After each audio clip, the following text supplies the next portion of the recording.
Assalamualaikum warahmatullahi wabarakatuh. Halo everyone, perkenalkan saya Andiani dengan NIM terakhir 24. Saya dari jurusan Pendidikan Bahasa Inggris. Baiklah, saya di sini akan mempresentasikan materi dari mata kuliah Semantik and Pragmatic. Ada materinya itu yang pertama, ada theoretical concept of semantic. Nah, di sini teman-teman ada yang tahu apakah itu semantik? Nah, jadi semantik adalah cabang linguistik yang mempelajari makna dalam bahasa. Nah, jadi fokus utama semantik itu adalah bagaimana kata, bagaimana frasa, dan kalimat yang menyampaikan arti secara literal dan berdasarkan sistem bahasa tersebut. Semantik juga memiliki jenis. Adapun jenisnya itu ada leksikal mini atau makna kamus. Nah, di sini saya akan kasih contoh. Kita ambil dari kata kursi. Nah, kursi itu kalau kita definisikan menggunakan makna kamus atau leksikal mini, kursi itu terbuat dari kayu, memiliki 4 kaki yang mempunyai sandar yang digunakan untuk tempat duduk. Nah, jadi kalau makna itu kalau dalam semantik kan itu aslinya itu kursi, tapi di balik kata kursi itu ada makna yang ada makna yang sebenarnya. Terus ada yang kedua itu grammatical meaning. Nah, kalau contoh grammatical meaning itu seperti kalimatnya Andi memukul Budi.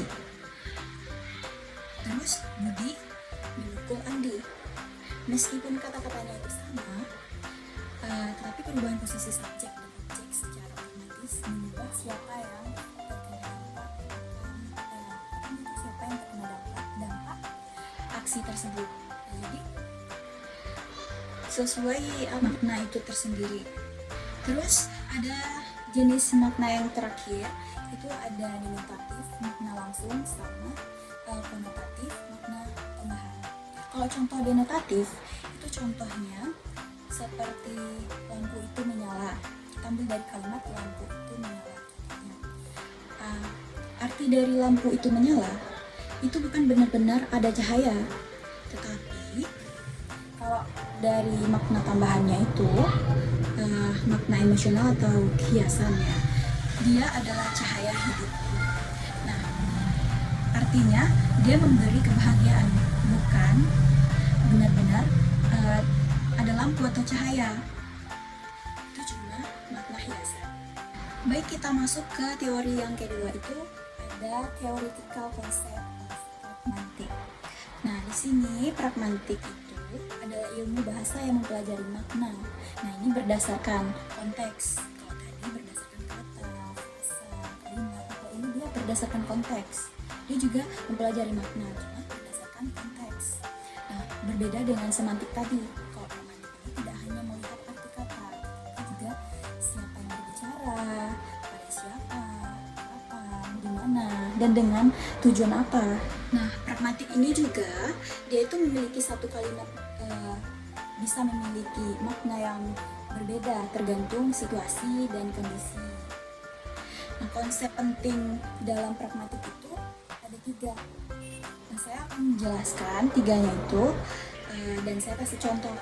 Nah, yang pertama itu ada speech up, itu tindak tutur. Terus yang kedua ada implikatur, itu makna tersirat.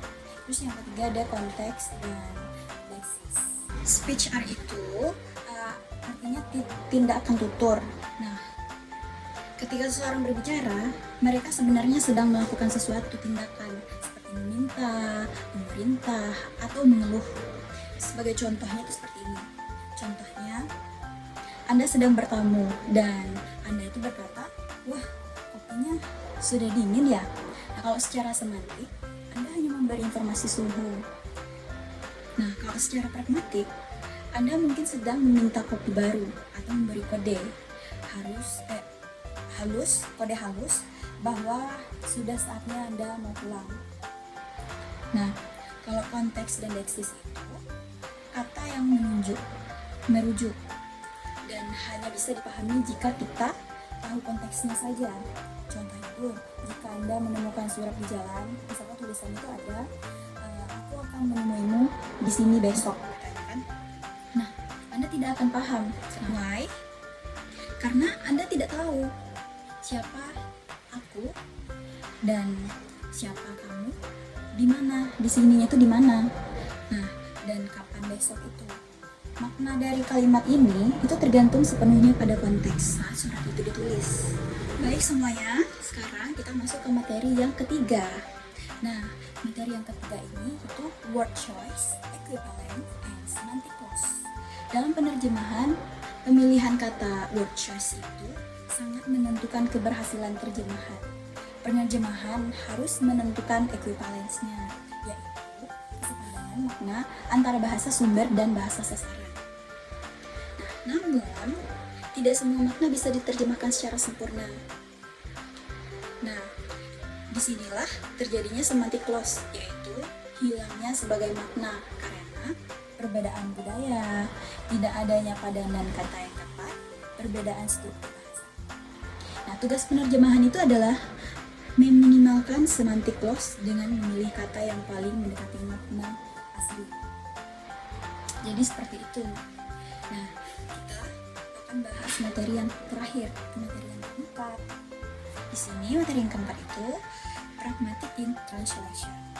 Nah, di sini teman-teman ada yang tahu nggak apa itu pragmatics in translation? Saya akan menjelaskan apa itu pragmatic in translation. Pragmatic in translation itu adalah penerjemahan menekankan bahwa terjemahan harus memperhatikan konteks sosial dan budaya, bukan hanya makna kata saja. Nah, seorang penerjemah itu perlu memahami maksud penutur, spasi komunikasi, nama dan kebiasaan budaya bahasa. Terjemahan yang baik bukan hanya akurat secara linguistik, tapi juga natural dan dapat diterima oleh pembaca. Oleh karena itu, pemahaman pragmatik sangat penting agar peran penulis tetap tersampaikan dengan tepat. Contoh dari pragmatic in translation, kita ambil dari kalimat can you pass the salt? Nah, terjemahan literal atau semantik artinya itu apakah kamu mampu mengoper garam? Nah, ini terdengar aneh karena seolah-olah menyampaikan kemampuan fisik orang tersebut. Nah, terjemahan kalau secara pragmatik, tolong ambilkan garamnya ya. Nah, penerjemah memahami bahwa can you dalam konteks ini adalah sebuah permintaan sopan, bukan pertanyaan tentang kemampuan. Baiklah, dengan berakhirnya presentasi dari saya, hanya itu yang dapat saya jelaskan, yang dapat saya presentasikan. Sekian dari saya. Assalamualaikum warahmatullahi wabarakatuh.